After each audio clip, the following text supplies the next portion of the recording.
About your resume. Right now, you're starring in an Amazon series titled Bartlett, and you're a part of a production called Hamilton. Tell us a little bit about Bartlett. I know we've been not video messaging. We've been messaging a little bit, and you were telling me a little bit about that. How exciting is it for you to be able to say you have a series on Amazon right now? That's like a career accomplishment, right? Yeah, it's very cool. And to clarify, it's an Amazon Prime series that we shot 6 episodes of, Wow. independent of any production company. Wow. I did it with Christy Mazzio and Martin Edwards and Anthony Veneziale. And Anthony Veneziale is part of a rap improv team that Lin-Manuel Miranda from Hamilton. Wow. A lot of people have heard about Hamilton, the Broadway phenom. Yes. That is.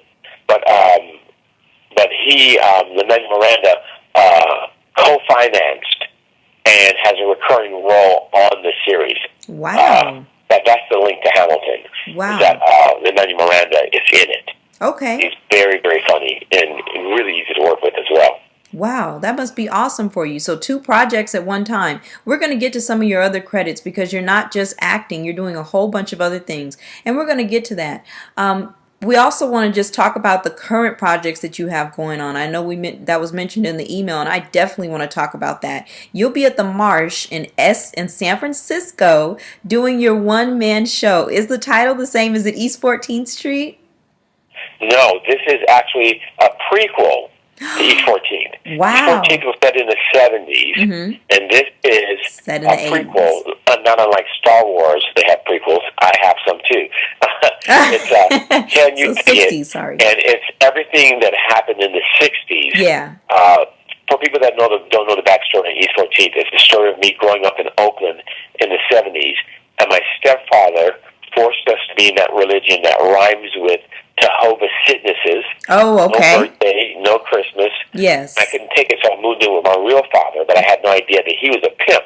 Oh, I just thought he was really into hats, but turns out he was into some other stuff too. Wow. But oddly enough, my father's the very one who directed me away from an outlaw lifestyle and the hard part of Oakland and directed me to stay in school and push me to end up being recruited to UCLA. You went to UCLA? But anyway, this show that's playing at the Marsh right now is a prequel to that show. And you wrote that too, didn't you? Wrote it, produced it, directed, and starring in it. Wow. And see, that's something that we want to mention. You're so busy. And I know in Hollywood at times it can be very hard to maintain a career, but you found a way to not only stay busy, but to expand your career in the world of Hollywood. I know people get to a place where they're like, well, I've accomplished this in this arena. What else can I go into? But you're writing, you're directing, you're acting. So for you, the possibilities are pretty much endless as to where you can go because you have so much talent and you're using all your talents right now. Well, thank you.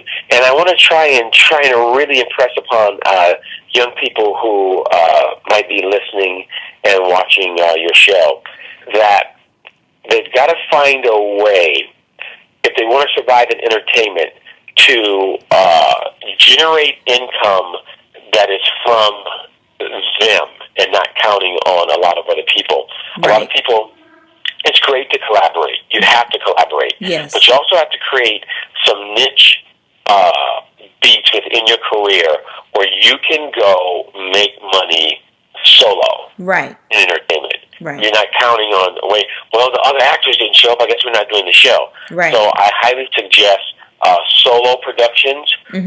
Everyone's individual story is always interesting as long as you tell the truth and it's your story. Don't borrow anything. Right. And stand-up. Those 2 areas. Not everybody can be a stand-up, but a lot of people can tell a story. Yes. If you're a good actor. Yes. And that's what solo shows are. It's storytelling. And one of the things that I think is really important, you just mentioned something about education. I mean, if you have an education, let's say you star on a series and the series gets canceled, you can fall back on your education, go into another field and continue a career and still be able to make yourself some money. So I appreciate that you're reminding us that education is important, and also it's okay to pursue solo careers. I know one of the things that I had an opportunity to go, I'm going to go back to your television career in just a moment here. I had an opportunity to go and watch a TV show be filmed. There's nothing like it. It's exciting. It's fun. So I know if I'm just in the audience, that's just one aspect. That's just one view of what Hollywood is like. But I know for an actor, that's probably an accomplishment. For instance, you were able to star on a few different TV series, and one of those TV series was A Different World. I mean, my goodness. Yeah. Back in the day, I had hair. I had hair again. Wow, that is such a huge accomplishment. And I just want to talk about that for a moment because that show impacted us in so many different ways and it encouraged young people to go to college. I want to find out, what was it like for you to be a part of that series and just be in that moment? I mean, what was that like for you? It was amazing, and I didn't realize how deeply it was touching people until I was traveling on the road doing stand-up. I actually got turned onto the job via Sinbad. Really? Sinbad, the comedian, yeah. They wanted him to be the audience warm-up, which is a really pretty lucrative gig where you make the audience laugh while they're waiting to do makeup and wardrobe changes. And you've done that too, Sinbad right? couldn't do it, so he turned me onto the job. So it was one of the first big jobs I got in Los Angeles. And when I was out there making people laugh, they said, "Hey, we think you're funny enough to recur on the show." So I ended up doing like 4 or 5 episodes as a character called Chip St. Charles. But it was interesting that when I traveled to do stand-up on the college circuit in Alabama, Chicago, Florida, New York, Virginia, people on campus were going like, "Oh my goodness, this is motivating us because we're seeing our black images of students in college on television. They still got their life problems of relationships and girlfriends and getting their grades, but it had never been dramatized on television before or comedically presented of young blacks in college." Yes. So it had a very strong impact on me, and I see that reverberated onto people I met on the road quite a bit, and it motivated them to stay in school as well. And that's what it's all about. I mean, as actors, sometimes we don't find, well, I say we, excuse me, because I enjoy acting on the side when I'm not hosting my show. But we never know who we can inspire to follow in our footsteps. But also as an actor, it's honestly a great thing to hear that you've impacted somebody in a positive way. So I know for you, it was probably motivating you to say, "Hey, I got to keep doing this. If this is motivating people to go to school and people are looking past, you're being seen as more than just an actor. You're being seen as an advocate at that point."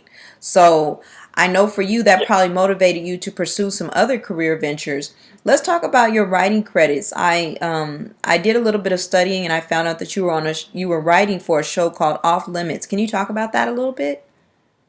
Yeah, that show, and this is another trumpet to suggest finding a way to do some kind of solo performance on stage. People saw me doing stand-up, and from seeing my stand-up writing, I became a writer-performer for this show. This show was set up to be like a new In Living Color. And we ended up doing like 13 episodes, and it was a very successful production. The studio and the production company got into it, so they ended up burying the show. That's all right, because the end game was, that's how I got part of my move to stay in the Writers Guild Union. And it allowed some other industry individuals to see the writing work as well. It was like a Saturday Night Live type, In Living Color type show that we did. But it's another statement towards work begets work, and when you get work in the industry, that's how you can get more work. So I got a relationship with a woman at that show. One of the producers at that show is an individual who now I have a deal with for a series with, I know you probably try to explain this to you pretty quickly. There's a woman named Laya LaFleur, and through my writing, I created a relationship with her, a long-lasting relationship. We have a project that's set up with some people who are behind O.J. versus the People, American Horror Story, American Crime Story.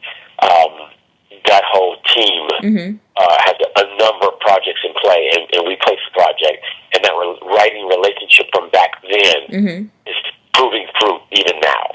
Wow. And see, this is the thing that people should know. This is not only, this conversation hopefully is going to promote your prequel to East 14th Street, which is going to be awesome. I've seen East 14th Street and I was just mesmerized the entire time. It's such a great show. So I Thank you know, so much. yeah, so I know the prequel is going to be great just as well. I also want to talk about your NAACP nomination. I mean, reading your resume, just reading your resume was just motivation. Like, wow, look at this person and what he's accomplished. Let's talk about that NAACP nomination and how that came to be. That was a result of performing East 14th in Los Angeles. I also received one for nominee for Best Playwright for Kipling Hotel, my second show after that. But Yeah. here's the thing, here's the power of the NAACP stamp of approval for me. Wow. My show not only involves, a strict, abusive upbringing, Mm-hmm. it also covers the lifetime of a pimp, Wow. and it's an area that is very, very touchy. No one should ever aspire to be or have a hand in being a man who is involved in prostitution. Right. However, Right. they saw through the story enough knowledge that my father was trying to lead me away from that world, Right. and that the message was, don't do this, not do this. Do this. They Right. said, oh, you're glorifying pimps. But the NAACP saw that it was a tale of caution, like, do not Right. do this. And that meant the world to me. And without that stamp of the NAACP saying, this is some of our best work, I don't think the show would have had as wide an acceptance. Because people can look at it and go like, E14, story about a pimp? No, I don't want to see that. But when they see NAACP stamp of approval, they go, wait a minute, Right. what's in there? Right. So it meant the world to me. And not only that, you've also had an opportunity to enjoy another honor. They're utilizing your work in D.C. Can you explain that a little bit more?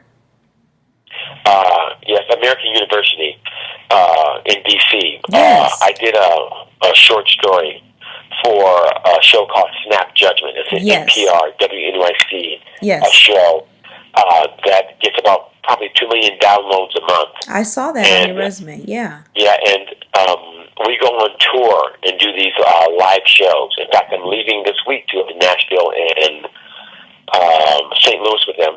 Oh, okay. I did a story called I Miss Tony, which is a story of my brother who became my sister, who unfortunately got murdered. Oh, wow. It's a true story. Sorry about that. It's got a lot of laughter in it at the beginning, but the end is very tragic, but it ends on an uplifting note of allowing people to be who they need to be. Right. And not sitting in judgment of that. And so I did that story, and the instructor of a master's program, Mm-hmm. a fine arts master's program Mm-hmm. back east, said, we've got Byron and Shelley and Keats and Shakespeare and Walt Whitman and Ernest Hemingway. Right. But people are not necessarily attaching themselves to that writing. Wow. So she, the instructor, used my story. Said, this is present-day storytelling and writing that we feel is on a level to let our master's program see a new breed of writing. Wow. Be breathed into the world, basically. Wow. And so they end up using that as an example, and they had to do like a deconstruction. They had to watch it and then listen to the transcribed version and then deconstruct their point of view of the story. So that's what it was from. So do you fly out there every so often to perform that show, or do you check in with them, being that they've asked you to use that kind of material? That's such a great honor. Do you check in with them often, or do they check in with you? And no, it was actually ended up being after that a number of high schools informed me that they were going to use it. I was reached out to just quite recently to a school in San Francisco who asked for the transcript. So it's been actually, because Snap is a national show, it's on 380 radio stations across the country. Right. It's been a number of schools that end up using it, so it's not possible for me to stay in contact with that many different people, but I'm glad that the work resonated deep enough for a number of teachers to use it in their classrooms. So that could be translated into your being an advocate for human rights. Allowing people to see that if someone wants to go a certain way with their life, just be supportive. I like that. I like that. Yeah. That's kind of the overall message of the production. TLC, Transgender Law Center. I do some work with them. Occasionally, I hosted one of their big events just a year or so ago. They do great work for people. To Nashville, and you're going to be traveling this week. Any other projects that you have that you want to just shout out real quick that you have going on? Yeah, two in particular I'll say out loud. The first one is on Netflix now. Mm-hmm. So if you really love the dog or a cat in your life, you'll love this movie. Okay. It's the story of a woman doing that movie, the director and Finn Taylor are going to do East 14th as a concert film. Not unlike La La Land, where it's a production rather than just me only. I'm the driving force in the narrative. Oh, okay. But yeah, that's in the works as well. Besides, I did and this is the last thing I'll say, my fourth one-man show. It's called the DMV, where I play 9 characters waiting in line. Whoa, good grief, Don. And we turned it into a half-hour comedy series, and got some major players, involved. Okay. And we just finished the pilot and got the major thumbs up on it. And I'm an executive producer, creator, and star of that series, and co-showrunner with Christy Mazzio, who also did Bartlett, the show we did with Lynn Miranda. So there's that networking going on that you were talking about earlier. It's important to keep networking constantly as well when you're in Hollywood. Exactly, yes. Well, so important. Well, I definitely want to make sure that I can get you. I'm going to try and get you a they call them a grab bag, a celebrity gift bag for doing this interview with me. So look out for that. And also, don't forget, I want it. You can hopefully share it with some of your friends and share it on some. Do you have social media pages? Yes, I do. At Don Reed Wow on Instagram. Just find me as Don Reed. I'm the bald black guy that looks like me with thick eyebrows on Facebook. And Twitter is at Don Reed now. Okay. So, but I barely go to Twitter. I really do Instagram and mostly a lot of Facebook, because you get to kind of engage people in a different way on Facebook than you do in the other platforms. So, yes. Instagram at Don Reed. Wow. Don Reed on Facebook. Okay. Well, also, you all heard it there. You can check him out on Instagram and Twitter. So keep following him and following his career. He's got some really great advice to give up-and-coming actors, as well as people who just want to be in the industry, maybe behind the camera as well. You've been very successful both in front of the camera, behind the camera, and we're going to be keeping up with you. The Martina Show is going to be keeping up with you. Can you give a shout out to let everybody know they're watching The Martina Show? Everybody, watch The Martina Show. Watch it, watch it, watch it. Thank you, Don. Well, we thank you so much, and we'll be in contact with you about your grab bag, okay? Absolutely. I want that grab bag. I'm not joking. You're going to get it. Don't worry. It's a fabulous bag. We've been giving them out for a couple of years now, and people seem to like them. So stay in contact with us for that. Well, I want to thank you again, and enjoy the rest of your day. We'll definitely be in contact. Thank you. This is great. I'll talk to you later. Okay. Thank you. Bye.